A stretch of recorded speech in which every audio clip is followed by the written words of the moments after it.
Late one quiet evening, as little Oliver, just 6 months old and paralyzed from the waist down, lay sound asleep in his crib, his parents were oblivious to what was about to unfold.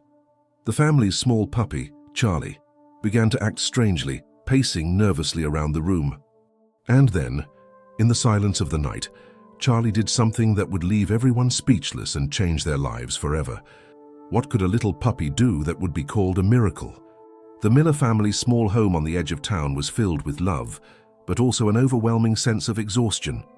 Grace and Tom Miller had welcomed baby Oliver into their lives just 6 months earlier, but life had not been easy since his birth. Oliver was born with a rare condition that left him paralyzed from the waist down, requiring constant care and attention. The couple, while deeply in love with their son, often found themselves questioning if they were doing enough for him. Their days were a blur of doctor appointments, therapy sessions, and sleepless nights. Grace, a dedicated nurse, had taken a leave of absence to focus on Oliver's needs, while Tom, a software engineer, worked long hours from home to support the family. Despite their challenges, they tried to keep their spirits high, often finding comfort in the small joys that life offered, like the playful antics of their new puppy, Charlie. Charlie was a scrappy little mutt they had found abandoned in their backyard one crisp morning. Grace had insisted on keeping him, believing that his lively spirit would bring a sense of normalcy to their chaotic lives. And she was right. Charlie quickly became a source of laughter and comfort, forming a unique bond with baby Oliver. He would often lie beside Oliver's crib, his little tail wagging as he watched over him protectively.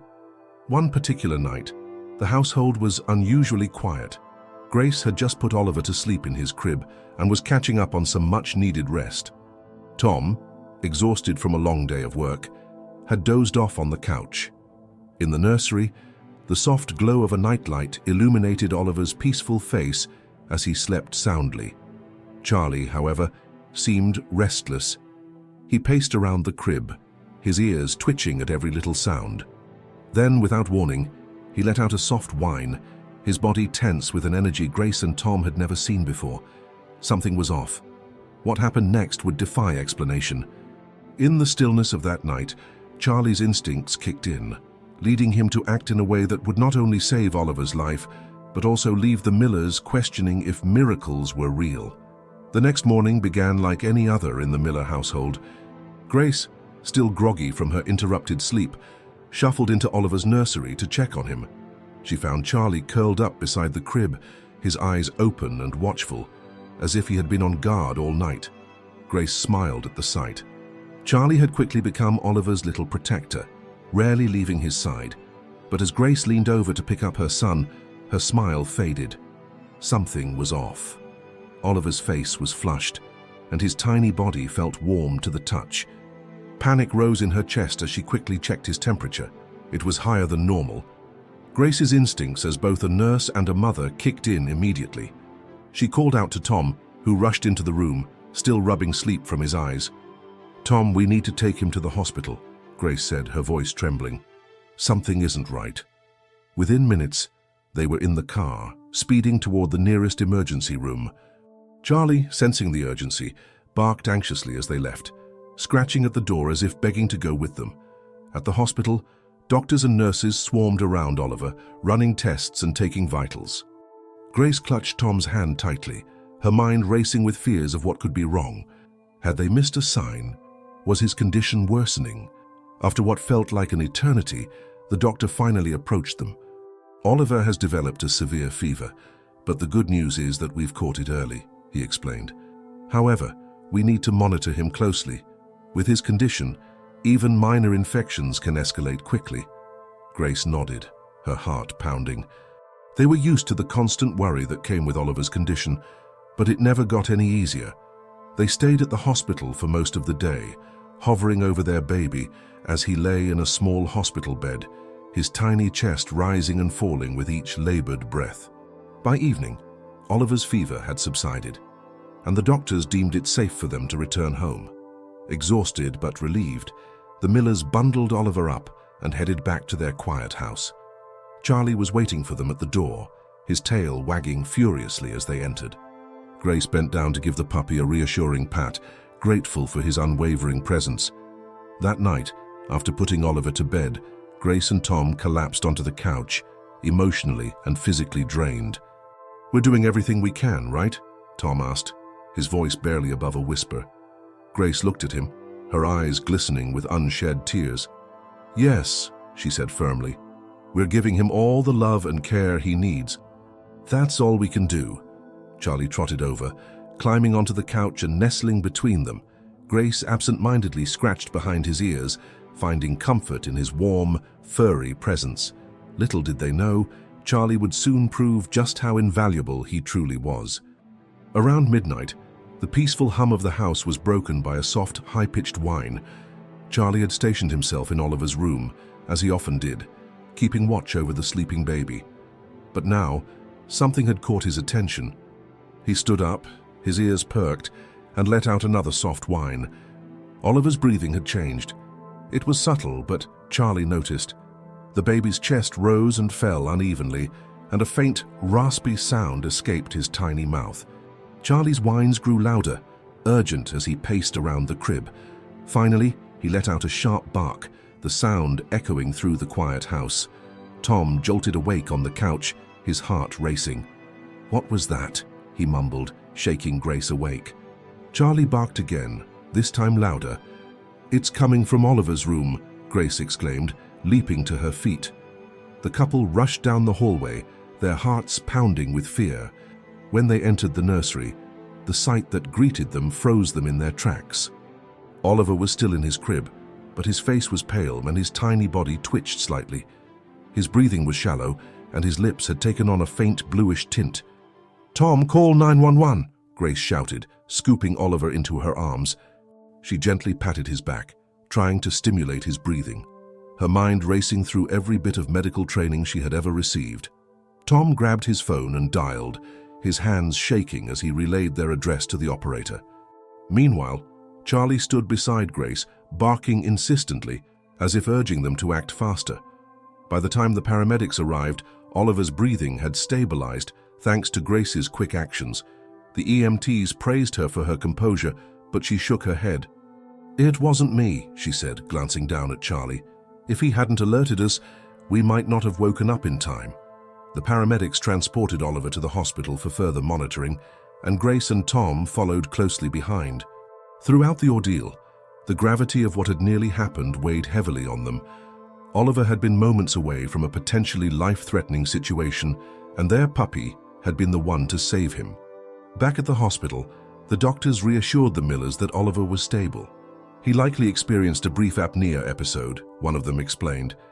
"It's not uncommon in infants with his condition, but it can be dangerous if not addressed immediately." Grace and Tom exchanged a glance, their expressions a mix of relief and lingering fear. They had always known that Oliver's condition required vigilance, but tonight had shown them just how fragile life could be, and how even the smallest member of their family could make a monumental difference. The days following Oliver's hospital scare were filled with a renewed sense of vigilance. Grace and Tom couldn't stop thinking about how close they had come to losing their son, and how Charlie's actions had been nothing short of miraculous. The puppy had proven himself to be more than just a family pet. He was Oliver's protector in every sense of the word.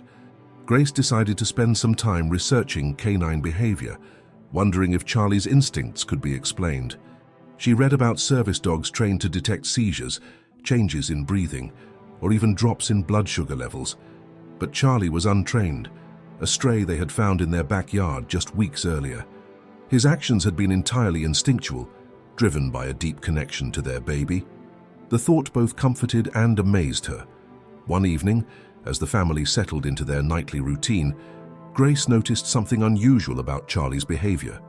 He was sitting by Oliver's crib again, his ears perked up and his body tense.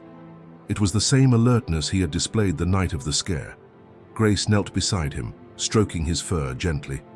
"What is it, boy?" she whispered. Charlie let out a soft whine, his eyes fixed on Oliver, who was sound asleep. Grace's heart began to race. "Tom!" she called out, her voice trembling. Tom appeared in the doorway, concern etched on his face.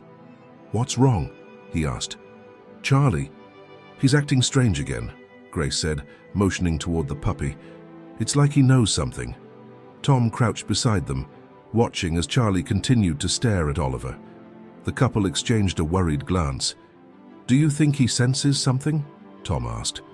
"I don't know," Grace replied, her voice barely audible, "but after what happened last time, I'm not taking any chances."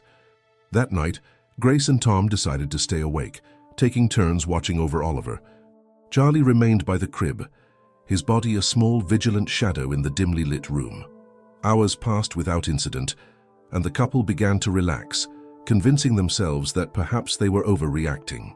But then, just as the clock struck midnight, Oliver stirred in his crib, letting out a soft, muffled cry. Grace leaned over to check on him, her nurse's instincts kicking in. She immediately noticed that his breathing was shallow again, his tiny chest rising and falling unevenly. Panic surged through her as she scooped him up and gently patted his back, trying to stimulate his breathing. "Tom, we need to go back to the hospital," she said urgently. Tom grabbed the diaper bag and their keys, and within minutes, they were on the road. Charlie barked frantically as they left, his cries echoing in their ears. It was as if he knew that Oliver needed help again.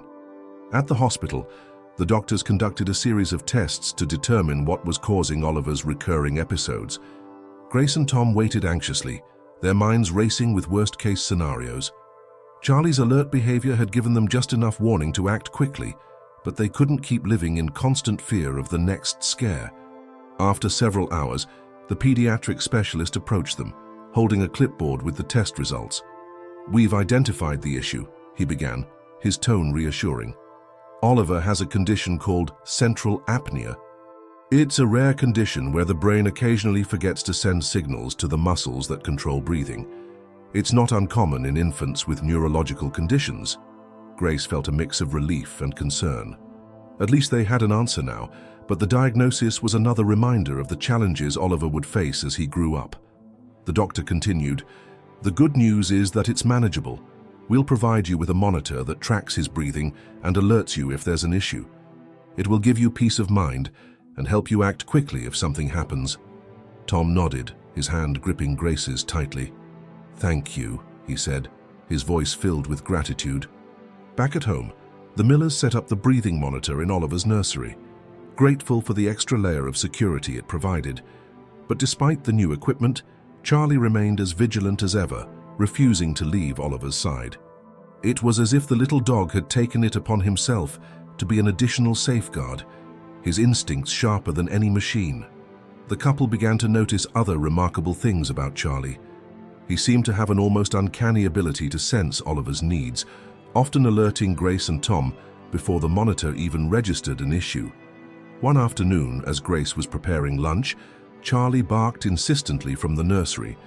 She rushed in to find Oliver lying awkwardly in his crib, his leg caught between the slats. He wasn't crying, but the uncomfortable position could have led to injury if Charlie hadn't alerted her. "Good boy, Charlie," Grace said, scooping the puppy into her arms. "You're our little guardian angel." Word of Charlie's heroics began to spread among friends and family. Grace's sister, a veterinarian, was particularly intrigued. "You should consider having him evaluated," she suggested during a visit. "He might have the potential to be a certified service dog. He's already halfway there with those instincts of his." The idea planted a seed in Grace's mind. Could Charlie's natural abilities be honed to provide even greater support for Oliver? The thought of their puppy becoming a trained service dog filled her with hope, a glimmer of light in the often overwhelming reality of their lives. As the days turned into weeks, the Millers settled into a new rhythm. The breathing monitor provided reassurance, but it was Charlie's unwavering presence that truly gave them peace of mind. Every bark, every whine, every wag of his tail seemed to say, "I'm here. I've got this." Little did they know, Charlie's role in their lives was only just beginning to unfold. His bond with Oliver would deepen in ways they couldn't yet imagine, and his actions would soon lead to a moment that would leave them and everyone who heard their story in awe. A crisp autumn morning bathed the Miller household in soft, golden light. Grace stood at the kitchen counter, sipping her coffee as she watched Tom play with Charlie in the backyard. Oliver was napping peacefully in his crib, and for the first time in weeks, the house felt calm. Despite the challenges of Oliver's condition, The family had begun to find their footing, relying on the new breathing monitor and, of course, Charlie's ever-watchful presence. It was on this quiet morning that the unexpected occurred. Charlie, who had been playfully chasing a ball Tom tossed, suddenly froze mid-stride. His ears perked, his nose twitched, and he let out a low, guttural growl that startled Tom. "What is it, boy?" Tom asked, stepping toward the puppy. But Charlie darted past him, his small frame rigid with tension. Grace, hearing the commotion, stepped outside. "What's going on?" she asked, concern etched on her face. "I don't know," Tom replied, watching as Charlie trotted toward the front yard, his growl intensifying.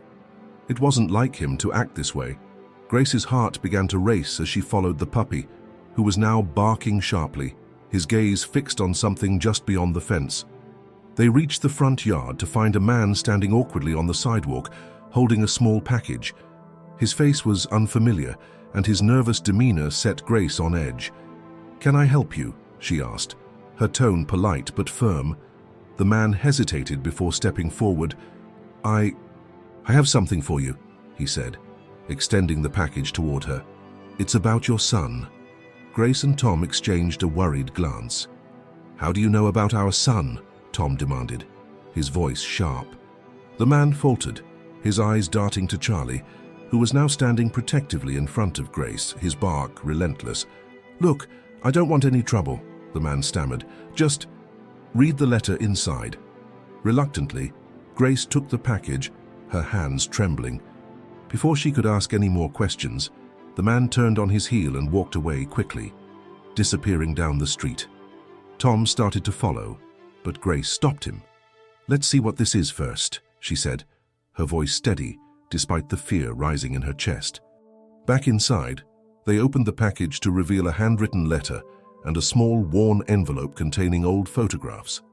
The letter, written in shaky handwriting, began with an apology. "Dear Millers, I'm sorry for approaching you this way, but I didn't know how else to do it. I know about Oliver because I knew his birth mother. She came to me before she left him with you, desperate and broken. She asked me to make sure you had everything you needed to care for him."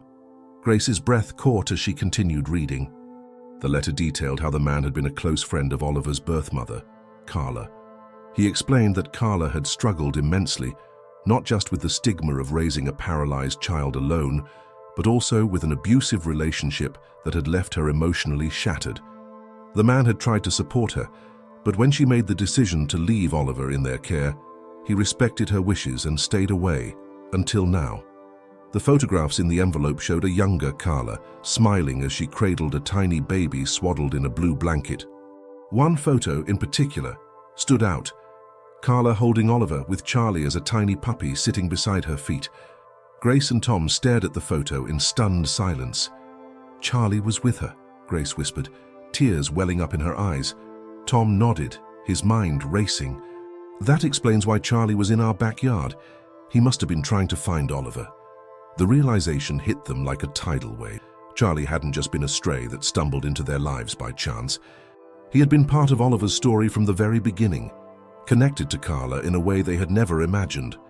As the gravity of the revelation sank in, Grace's mind filled with questions. Why had Carla chosen to leave Charlie behind? Had she known that the puppy would eventually find his way to them? And what did this mean for their future?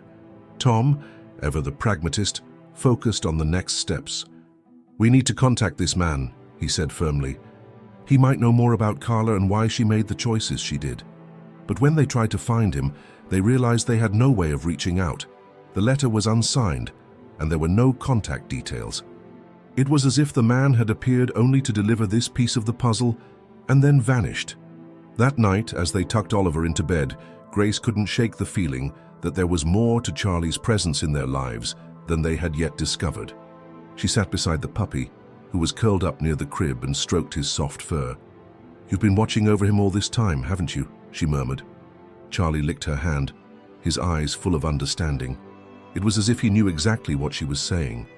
In the days that followed, Grace and Tom began to piece together the fragments of the story, using the photographs and details from the letter as their guide. They learned that Carla had been a kind, loving mother who had faced unimaginable hardships.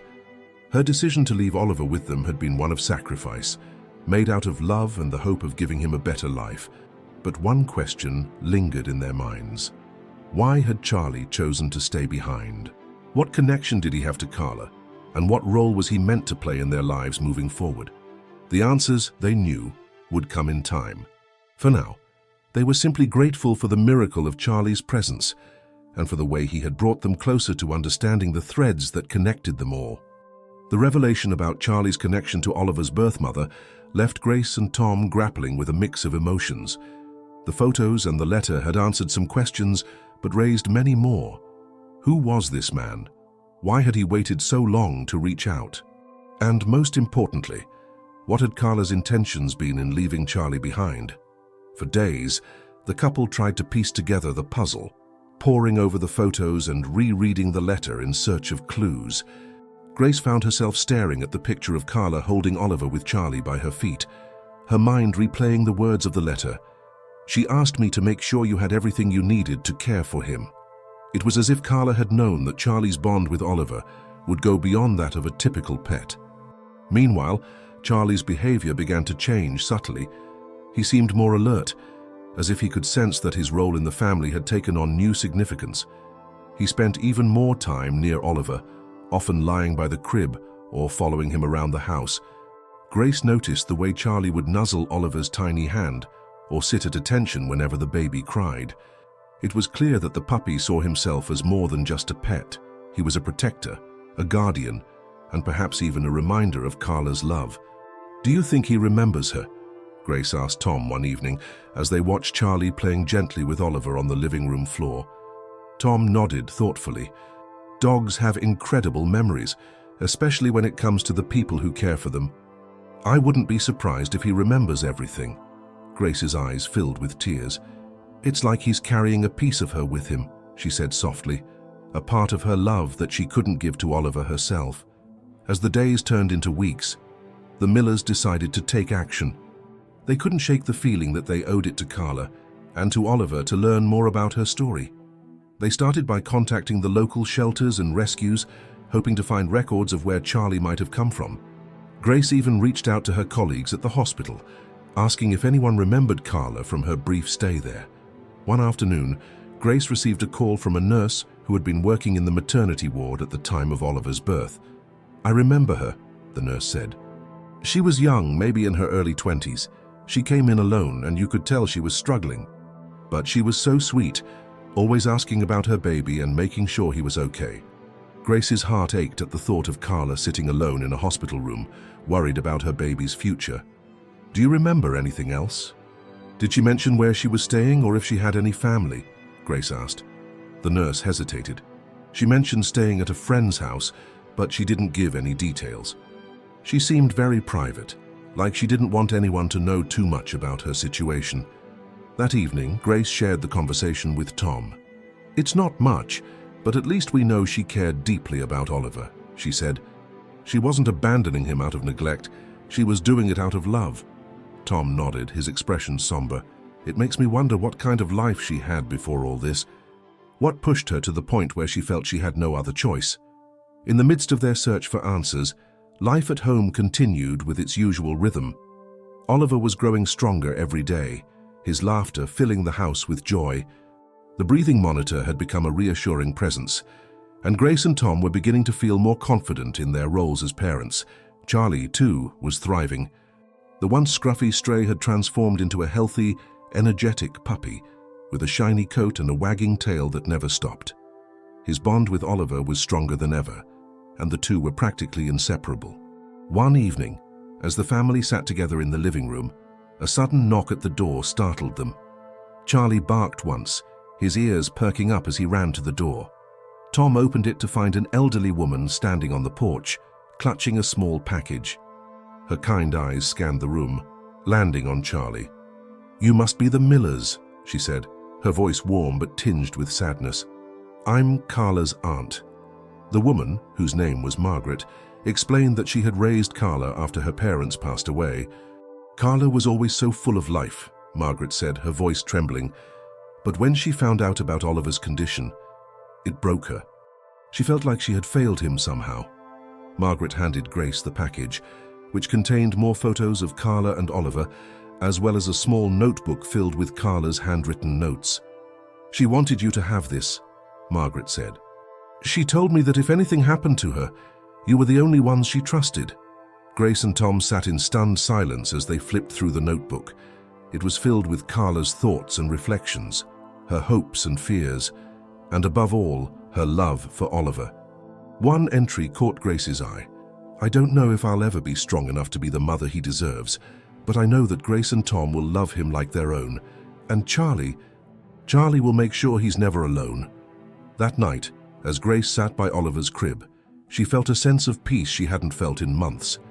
Carla's words had given her the closure she needed, and she knew now that they were exactly where they were meant to be. Charlie, curled up at her feet, let out a contented sigh. Grace reached down to stroke his fur, her heart full of gratitude. "You're part of this family too," she whispered. "And we're so lucky to have you." The arrival of Margaret and the discovery of Carla's notebook had brought a sense of closure to the Millers, but it also opened the door to new questions and challenges. As Grace and Tom delved deeper into Carla's story, they realized there was more to uncover about her life and her decisions. One particular entry in the notebook stood out to Grace. "There's a shelter in town where they've always been kind to me. It's where I found Charlie. They took us in when we had nowhere else to go. If something ever happens, I hope they'll remember us." The next morning, Grace decided to visit the shelter mentioned in Carla's notes. She called ahead, explaining her connection to Carla and Charlie, and the staff eagerly agreed to meet her. When she arrived, she was greeted by a kind woman named Linda, who had been working at the shelter for years. "Carla and Charlie stayed here for a few weeks," Linda recalled as they sat in the shelter's small office. "She was so young and scared, but she adored that puppy. She said he was the only thing keeping her going."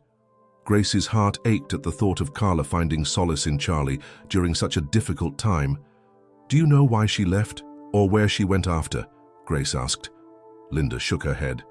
"She didn't say much about her plans, but I do remember her talking about finding a family for Charlie if she couldn't take care of him anymore. She wanted him to be safe, no matter what." As Grace prepared to leave, Linda handed her a small envelope. "Carla left this behind," she said. "I kept it, hoping one day someone would come looking for her." The envelope contained a single photograph of Carla and Charlie, taken at the shelter. On the back, Carla had written a simple note: "Thank you for giving me hope when I needed it most." Back at home, Grace shared the new discoveries with Tom. "It's clear that Carla loved Oliver and Charlie deeply," she said, "but it's also clear that she felt completely alone. I wish we could have been there for her sooner." Tom nodded, his expression thoughtful. "Maybe there's a way we can honor her memory," he said, "by helping others who are in similar situations." Grace's eyes lit up at the idea. "What if we started a fund in Carla's name? Something to support single parents or families with special needs children?" Tom smiled. "That's a perfect way to keep her spirit alive." As they began to explore the logistics of creating the fund, they encountered an unexpected challenge: raising awareness and gathering support. They knew they couldn't do it alone, and they turned to their friends, family, and local community for help. One evening, as they brainstormed ideas for a fundraiser, Tom suggested involving Charlie. "Everyone loves a good dog story," he said with a grin. "Let's share Charlie's journey and show people how much he's changed our lives." Grace loved the idea, and they quickly got to work creating a social media campaign featuring photos and videos of Charlie and Oliver. They shared the story of how Charlie had been a part of Carla's life and how he had become an integral part of their family. The response was overwhelming. Within days, their post had gone viral, with people from all over the world sharing their story and offering words of encouragement. Donations poured in, and the fund quickly gained momentum. One comment, in particular, caught Grace's attention. "I knew Carla. She was my neighbor for a while. She used to talk about wanting to give her son the best life possible. She would be so proud of what you're doing." As the fundraiser grew, the Millers began to notice subtle changes in Charlie's behavior. He seemed more energetic and playful, as if he could sense the positivity surrounding their efforts. Oliver, too, was thriving, his laughter filling the house as he and Charlie played together.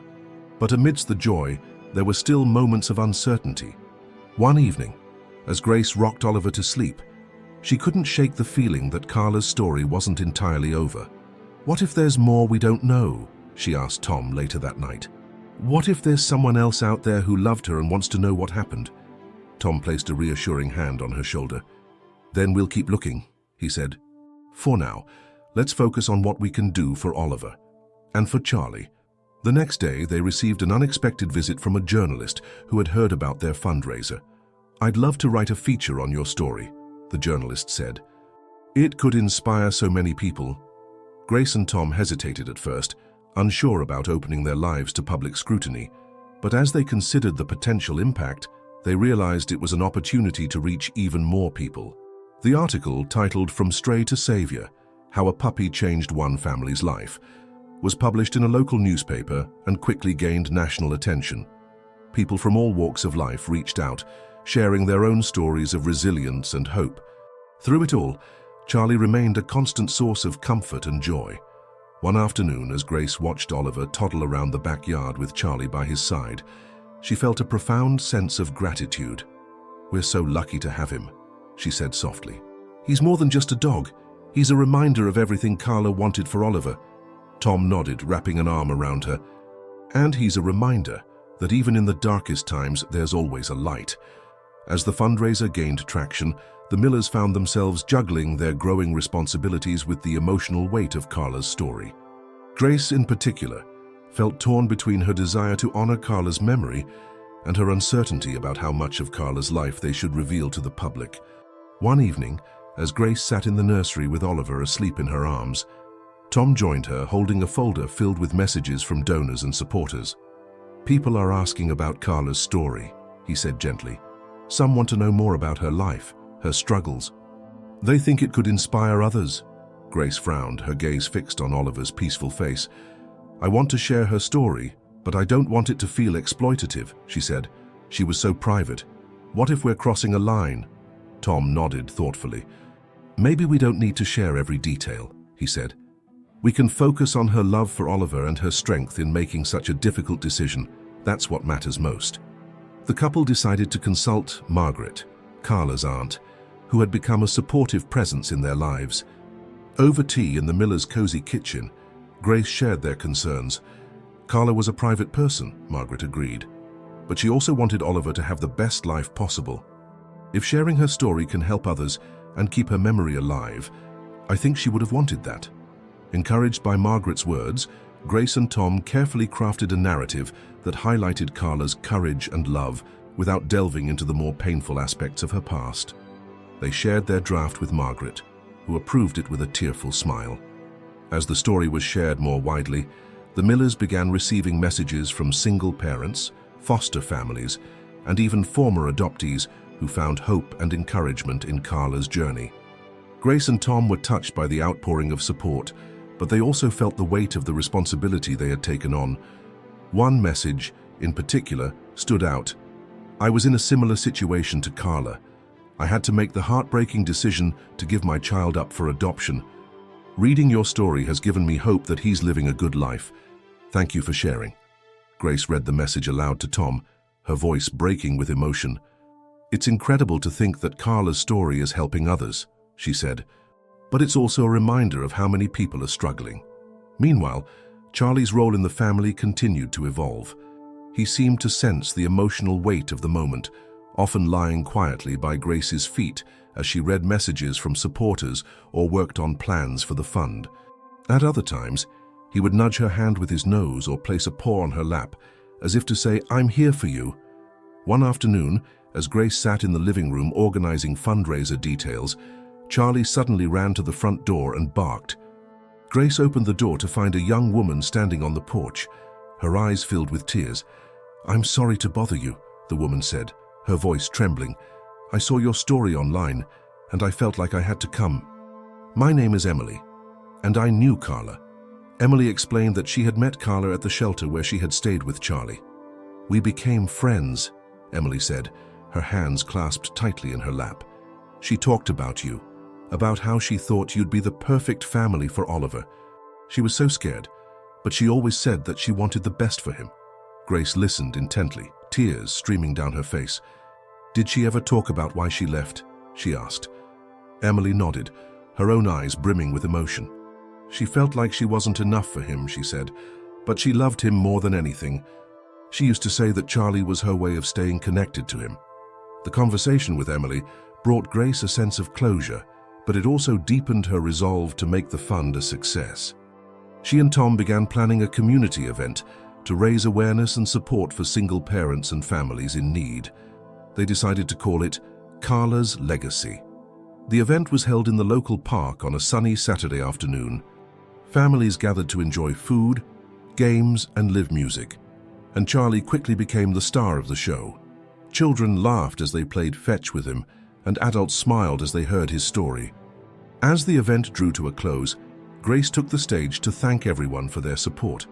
With Oliver in her arms and Charlie at her feet, she spoke from the heart about Carla's courage and the importance of community.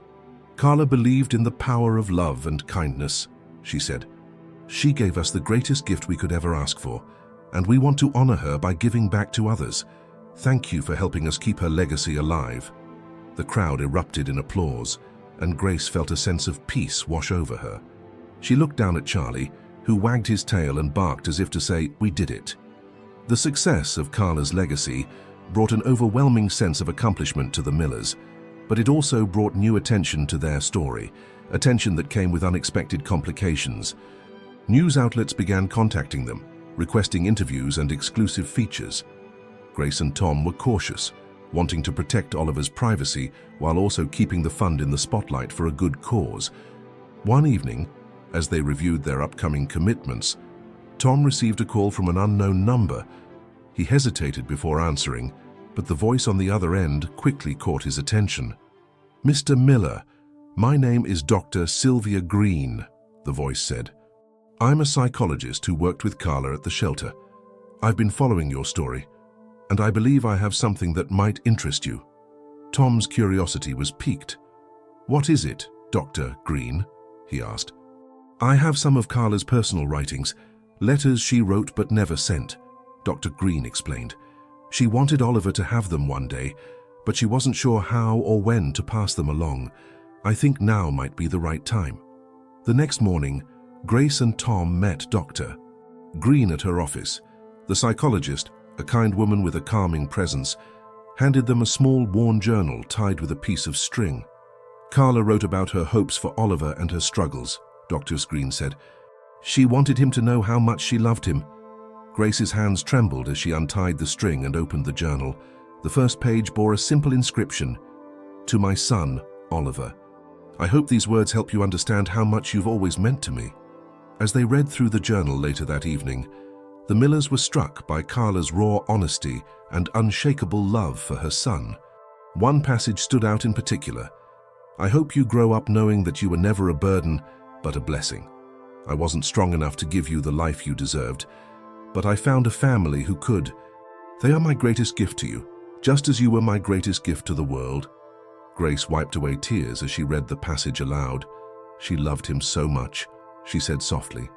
"I wish she could see how happy he is now." The journal also revealed a side of Carla that the Millers hadn't known, a side filled with dreams and aspirations.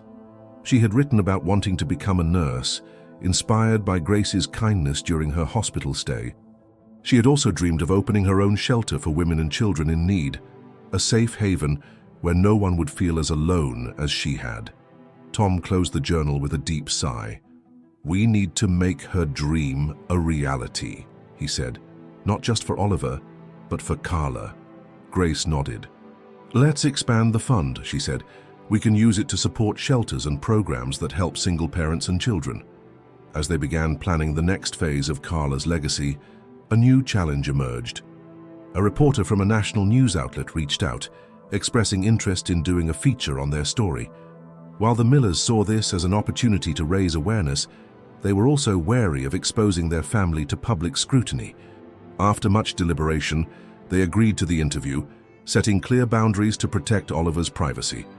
The journalist, a compassionate woman named Leah, spent a day with the Millers, documenting their journey and the impact of Carla's legacy. During the interview, Leah asked about Charlie's role in their lives. "He's more than just a dog," Grace said with a smile. "He's a guardian, a companion, and a reminder of Carla's love." Leah's article, titled "From Struggle to Strength: How a Family Turned Tragedy into Hope," was published a week later. It garnered widespread attention, bringing an influx of donations to Carla's legacy. But with the newfound support came an unexpected twist. One afternoon, as Grace was organizing donation records, she received a letter in the mail. The envelope was plain and unmarked, but the contents left her stunned. Inside was a handwritten note that read, "Carla was brave to leave Oliver with you, but there's more to her story than you know. If you want the truth, meet me at the shelter where she stayed." The note was unsigned, and Grace couldn't shake the uneasy feeling it gave her. She showed it to Tom, who shared her concerns but also felt they couldn't ignore it. The next day, they visited the shelter together. Linda, the staff member who had helped them before, was surprised to see them again. When Grace explained the note, Linda's expression turned serious. "I don't know who sent this," Linda said, "but Carla did mention that she was worried about someone from her past finding her. She didn't go into details, but it seemed like she was running from something or someone." The revelation added a layer of mystery to Carla's story. Who was she running from? And why had someone chosen now to reveal this information? As Grace and Tom left the shelter, they couldn't shake the feeling that their journey with Carla's legacy was far from over. The anonymous note left Grace and Tom on edge. Who would send such a message, and why now? Grace couldn't stop replaying the words in her mind. "There's more to her story than you know." The statement felt ominous yet intriguing, as if it were leading them to uncover a part of Carla's life that had remained hidden. The next morning, Tom suggested taking a cautious approach. "We should involve Linda," he said. "She knows the shelter staff and might be able to give us more context about Carla's time there." Grace agreed, and they returned to the shelter that afternoon. Linda, already aware of their concerns, had done some digging of her own. "There's one person Carla was particularly close to here," Linda said. "A woman named Rachel. They often talked late into the night. Rachel might know more about what Carla was going through." Linda helped arrange a meeting with Rachel, who was now living in transitional housing provided by the shelter. When Grace and Tom arrived, Rachel greeted them warmly but with visible hesitation. "I wasn't sure if I should talk about Carla," Rachel admitted. "She was so private about her past, but if it helps you understand her better, I'll share what I know." As they sat together in a small, sunlit room, Rachel recounted her memories of Carla. "She was one of the strongest people I've ever met," Rachel said, "but she was carrying a lot of pain. She told me she'd escaped a toxic relationship. The man she was with, he was controlling and manipulative. She left to protect Oliver." Grace's heart sank. "Do you think he could be the reason she didn't want to raise Oliver herself?" she asked. Rachel nodded. "She didn't feel safe. She was always looking over her shoulder, afraid he'd find her." This revelation added a new layer to Carla's story. Grace and Tom now understood that her decision to leave Oliver wasn't just about financial struggles. It was about ensuring his safety. "She was braver than we ever realized," Grace said quietly. As they left Rachel's home, Grace felt a renewed sense of purpose. "We need to do more than just honor Carla's memory," she told Tom. "We need to make sure no one else has to go through what she did." Their conversation inspired a new initiative within Carla's legacy, a fund specifically for survivors of domestic abuse. They reached out to local organizations and began building partnerships to provide resources for women and children in need. The response was overwhelming. Donations poured in, and volunteers stepped forward to help. One of the most touching moments came when a former shelter resident, inspired by Carla's story, offered to share her own experience at a community event. Her bravery moved the audience to tears and reinforced the importance of the fund. Meanwhile, Charlie's bond with Oliver continued to grow. The little boy, now more energetic and curious, spent hours playing with the loyal puppy. One day, as Grace watched them from the kitchen window, she noticed something extraordinary. Oliver, who had been hesitant to stand on his own, was using Charlie for support. "Tom, come look," she called, her voice filled with emotion. Together, they watched as Oliver took his first tentative steps, holding on to Charlie's fur for balance. "It's a miracle," Grace whispered. tears streaming down her face. Charlie's done more for Oliver than we ever could have imagined. The heartwarming moment reaffirmed the Millers' belief that Carla had made the right choice in trusting them with Oliver. "She must have known we'd need Charlie to help complete our family," Tom said. But as they celebrated Oliver's progress, the mystery of the anonymous note lingered in the background. Who had sent it, and why? Grace couldn't shake the feeling that there was still more to uncover. One evening, as the Millers were winding down after a long day, their doorbell rang. Grace opened the door to find a man standing on the porch. He was middle-aged, with tired eyes and a nervous demeanor. "Mrs. Miller?" he asked. "I'm not sure if you'll want to hear this, but I need to tell you something about Carla." Grace hesitated but invited him inside. The man introduced himself as David, Carla's former landlord. "I've been following the news about Carla's legacy," he said. "I recognized her name and I thought you should know. I'm the one who helped her leave." David explained that Carla had come to him in desperation, seeking a safe place to stay while she figured out her next steps. "She was terrified," he said. "She didn't want to tell me much, but I could tell she was running from someone." Grace listened intently as David described how he had helped Carla find the shelter and provided her with the resources to start over. "She was determined to give Oliver a better life," David said. "She even mentioned you once. She said she'd seen you at the hospital and knew you were the right person to care for him." David's account confirmed what Grace and Tom had suspected. Carla's actions were driven by love and a fierce desire to protect her son. "Thank you for telling us this," Grace said, her voice thick with emotion. "It means so much to know how much she cared." As David left, Grace felt a sense of closure. The pieces of Carla's story were finally coming together, and her bravery shone through in every detail. Despite the clarity provided by David's account, the Millers couldn't shake the weight of Carla's past. The revelation of her struggles with domestic abuse and her courageous escape filled Grace and Tom with a mix of admiration and sorrow.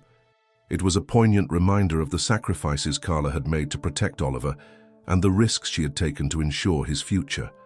But the mysterious letter still loomed in the background, unanswered. Its ominous tone suggested there was more to the story. Grace and Tom debated whether to pursue the lead further.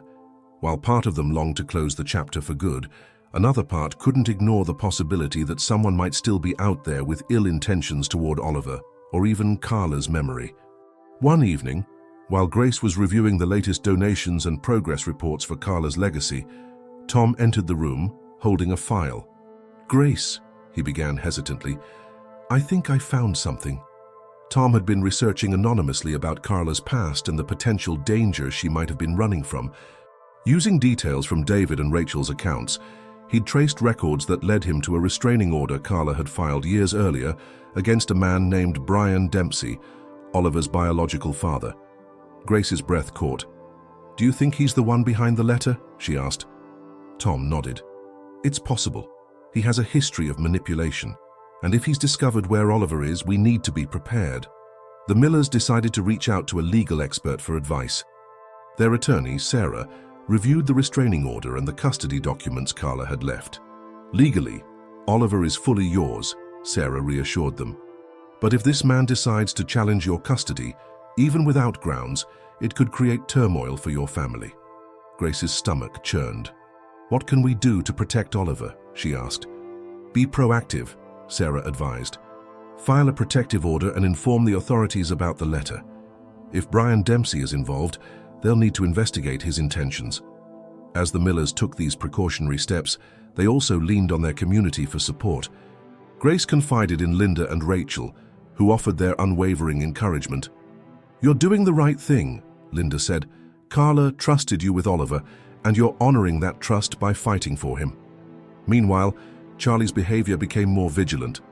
The loyal puppy, who had already proven his protective instincts, seemed to sense the tension in the household. He began sleeping by Oliver's crib at night and barking at the slightest unfamiliar sound. "It's like he knows something's coming," Grace observed. One rainy afternoon, the Millers received a call that sent their anxiety into overdrive.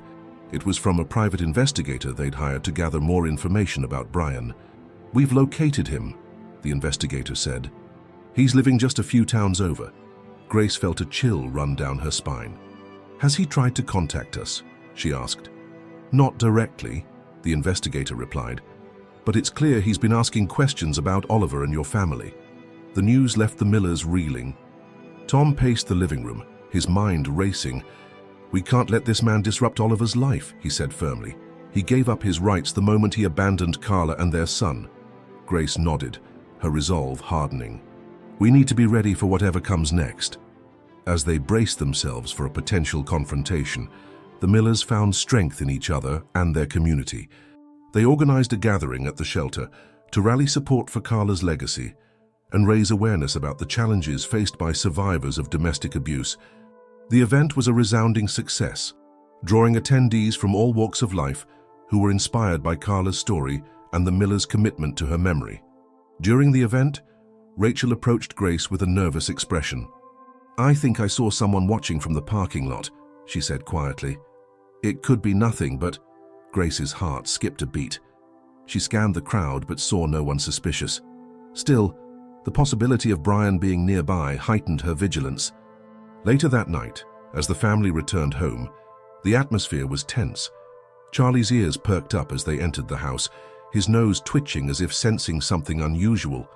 "Do you hear that?" Grace whispered to Tom. A faint noise came from the backyard, a rustling sound followed by a low creak. Tom grabbed a flashlight and cautiously stepped outside, with Charlie by his side. The rain had stopped, leaving the ground slick and muddy. As Tom scanned the yard, he noticed footprints leading toward the side gate. His grip on the flashlight tightened as Charlie growled softly, his body tense and alert. "Grace, call the police," Tom said, his voice steady but urgent. Inside, Grace dialed 911, her hands trembling. She kept Oliver close, her heart pounding as she waited for the authorities to arrive. Outside, Tom and Charlie followed the trail of footprints to the edge of the property, where they found a piece of torn fabric caught on the fence. When the police arrived, they conducted a thorough search but found no sign of an intruder. "Whoever it was, they're gone now," the officer said. "But we'll increase patrols in the area to keep an eye out."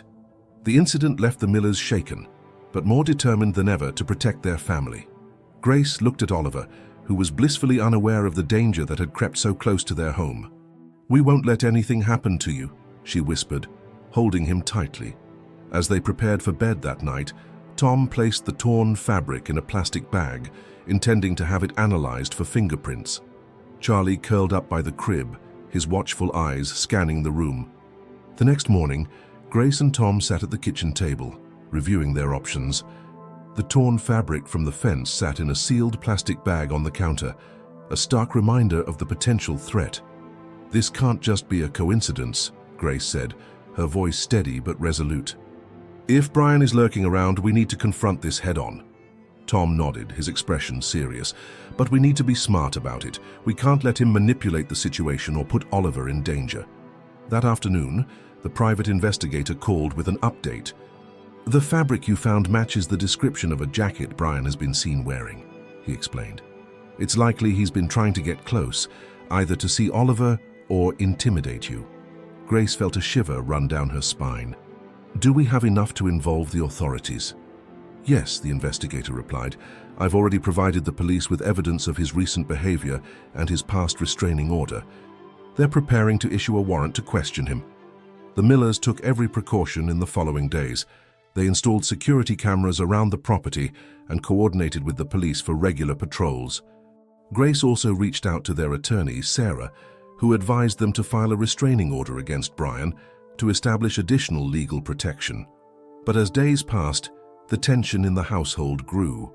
Charlie remained hyper-vigilant, barking at every sound and pacing restlessly at night. "He knows something's not right," Tom said, watching the puppy as he stood by the front window, his ears perked. One evening, as the family prepared for dinner, the doorbell rang. Grace and Tom exchanged a wary glance. "Were we expecting anyone?" Grace asked, scooping Oliver into her arms. Tom shook his head. "Stay here," he said, moving cautiously toward the door. Charlie followed closely, his low growl rumbling in his throat. When Tom opened the door, he froze. Standing on the porch was Brian Dempsey, his hands stuffed into the pockets of a weathered jacket. "I'm not here to cause trouble," Brian said quickly, raising his hands in a gesture of surrender. I need to see my son." Tom stepped outside and closing the door behind him but leaving it slightly ajar. "You gave up that right when you abandoned him," Tom said firmly. "What are you doing here?" Brian's eyes flicked to the window where he could see Grace holding Oliver. "I made mistakes," he admitted, "but I've changed. I just want a chance to explain myself." Grace, watching from inside, felt a surge of anger. How dare he show up unannounced after everything Carla had gone through? She handed Oliver to Linda, who was visiting to help with dinner, and stepped outside to join Tom. "You don't get to waltz back into his life after abandoning him and Carla," Grace said, her voice sharp. "Do you have any idea what she went through to protect him from you?" Brian flinched at her words. "I didn't know how bad things had gotten for her," he said. "I made mistakes, but I want to make amends." Before Grace could respond, the sound of sirens filled the air. 2 police cars pulled up to the curb, their lights flashing. Officers stepped out and approached the porch. "Mr. Dempsey," one of them said, "we need to speak with you." Brian looked startled, but didn't resist as the officers escorted him to one of the cars. "This isn't over," he said, his gaze lingering on Grace and Tom. "I'll be back." The officers assured the Millers that Brian would be questioned thoroughly and that their evidence would strengthen the case against him. "We'll do everything we can to keep your family safe," one of them said. As the police drove away, Grace let out a shaky breath. "Do you think that's the last we'll see of him?" she asked. Tom placed a reassuring hand on her shoulder. "We'll be ready if it's not," he said. "But for now, let's focus on keeping Oliver safe and moving forward." That night, the Millers sat together in the living room, reflecting on the day's events. Oliver played with Charlie on the floor, giggling as the puppy nuzzled his face. The sight filled Grace with a renewed sense of purpose. "We've come so far," she said softly. "No matter what happens, we'll protect him." Tom nodded, his gaze fixed on their son. "Carla trusted us with Oliver because she knew we'd fight for him," he said. "And that's exactly what we'll do." As the family prepared for bed, Charlie settled by Oliver's crib, his watchful eyes scanning the room. Grace bent down to stroke his fur. "Thank you, Charlie," she whispered. "We couldn't do this without you." The puppy wagged his tail, his loyal presence a comforting reminder that they weren't alone in their fight to protect their family. The tension in the Miller household had eased slightly after Brian's removal by the authorities, but the events of that evening lingered in their minds. Grace and Tom knew they had won a battle, but they weren't convinced the war was over. They couldn't shake the feeling that Brian might attempt to reclaim some part of Oliver's life, no matter how fragile his claim was. One morning, a week later, Grace was preparing breakfast when the doorbell rang. Her heart skipped a beat as she instinctively glanced at the security monitor. To her relief, it wasn't Brian, but a woman holding a large envelope. Grace opened the door cautiously. "Mrs. Miller?" the woman asked with a kind smile. "I'm a social worker assigned to review Oliver's custody situation." Grace's stomach twisted. "Custody situation?" she asked. "What do you mean?" The social worker explained that Brian had formally requested a review of the adoption, citing changed circumstances and a desire to be involved in Oliver's life. "It doesn't mean anything will change," she added quickly, seeing Grace's alarmed expression, "but we're required to investigate his claims." Tom joined Grace in the living room, where they sat with the social worker to discuss the situation. Charlie curled up at their feet, his presence a quiet comfort. "We've done everything to provide a loving and stable home for Oliver," Tom said firmly. "He's our son in every way that matters." The social worker nodded. "And that's evident from my initial observations. But we'll need to follow the legal process, which includes evaluating Mr. Dempsey's current circumstances." Over the following weeks, the Millers worked tirelessly to gather evidence supporting their case. They compiled photos, medical records, and testimonies from friends and neighbors who had witnessed their unwavering dedication to Oliver's well-being. Grace also wrote a heartfelt letter, detailing Carla's final wishes and the deep bond they had formed with Oliver since his arrival. Meanwhile, Charlie's protective instincts intensified. He followed Oliver everywhere, always staying close as if sensing the family's heightened anxiety. One night, as Grace sat by Oliver's crib, she noticed Charlie staring intently at the window. When she approached, she saw nothing unusual, but Charlie's low growl sent a chill down her spine. The court date arrived on a grey morning, the sky heavy with clouds that mirrored the miller's apprehension. Grace and Tom walked into the courthouse hand in hand, with Oliver nestled in Grace's arms and Charlie by their side. The court had granted special permission for the puppy to attend, recognizing his role in Oliver's life. Inside the courtroom, Brian sat with his lawyer, looking polished and composed. It was a stark contrast to the man who had appeared on their doorstep weeks earlier. His lawyer argued that Brian had made significant changes in his life and deserved the chance to be part of his son's upbringing. When it was Grace's turn to speak, she stood with quiet determination. "This isn't just about who has the legal right to Oliver," she said, her voice steady despite the emotion welling up inside her. "It's about what's best for him. Brian abandoned him when he needed him most. My husband and I have given him the love, stability, and care he deserves. We are his parents, and we will fight to protect him." The judge listened attentively, taking notes as Grace spoke. Tom followed, adding his perspective and emphasizing the steps they had taken to create a safe and nurturing environment for Oliver. As the proceedings continued, a dramatic twist unfolded. The miller's attorney presented evidence from the private investigator, revealing that Brian's financial and personal stability was far less secure than he had claimed. Furthermore, the investigator uncovered proof that Brian had been in contact with known associates involved in illegal activities. The courtroom fell silent as the evidence was displayed.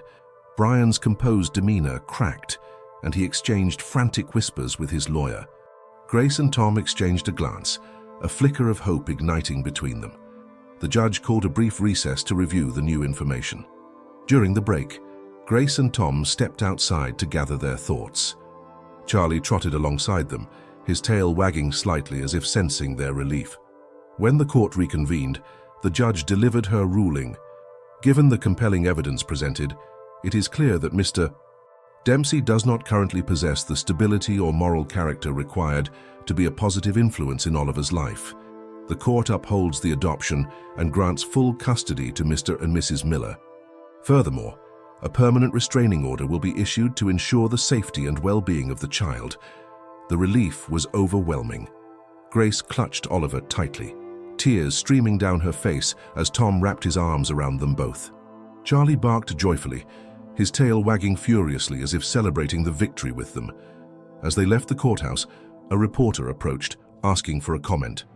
Grace paused, her voice steady and filled with gratitude. "This isn't just a victory for our family.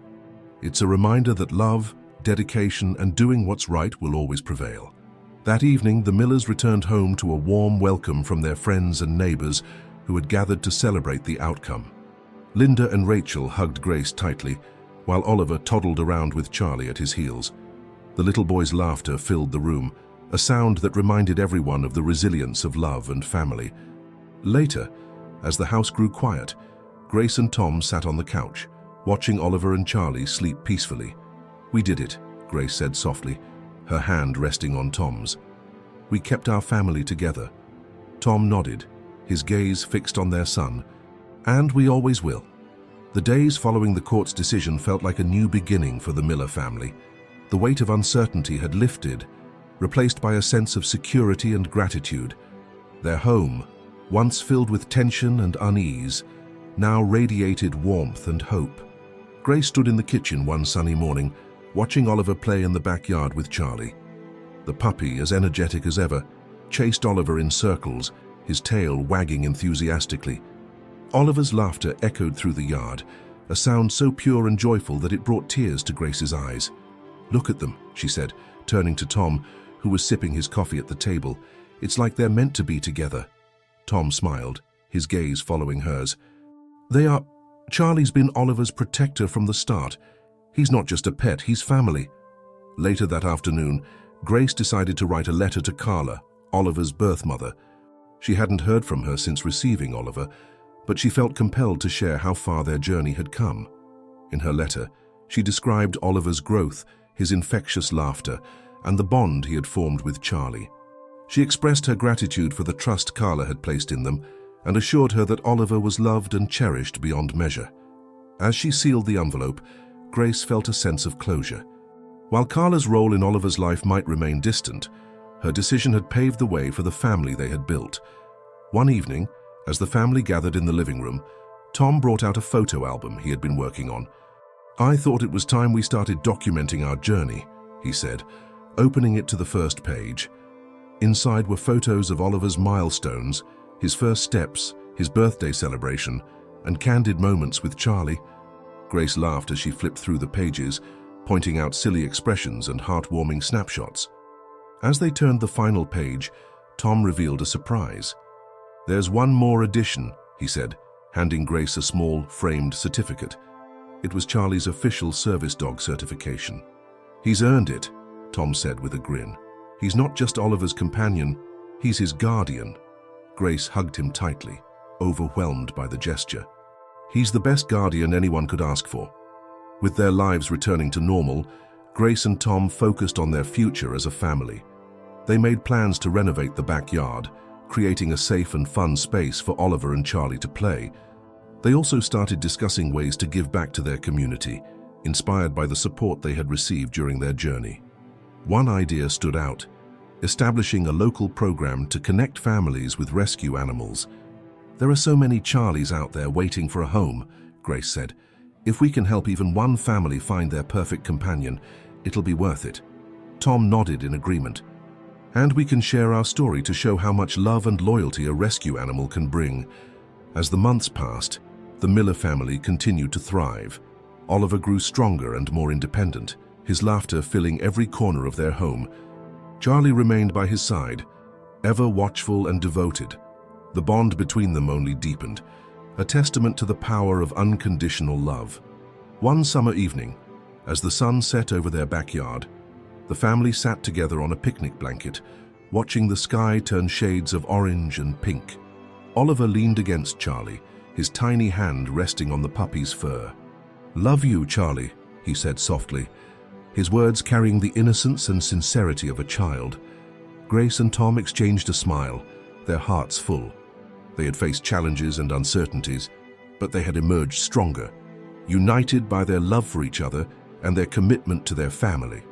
As the scene faded into the twilight, Grace looked at Tom and said, "You know, if someone had told me a year ago that a tiny puppy and a little boy would change our lives forever, I wouldn't have believed them." Tom chuckled. "Life has a funny way of surprising us, doesn't it?" Grace nodded, her gaze drifting to Oliver and Charlie. "But I wouldn't have it any other way." This heartwarming journey reminds us of the incredible impact animals can have on our lives. Have you ever experienced a bond as special as Oliver and Charlie's? Share your stories in the comments below. We'd love to hear them. And if this story touched your heart, please like this video, subscribe to our channel, and join us for more unforgettable tales. Together, let's celebrate the power of love, loyalty, and family. Thank you for watching, and we'll see you in the next video.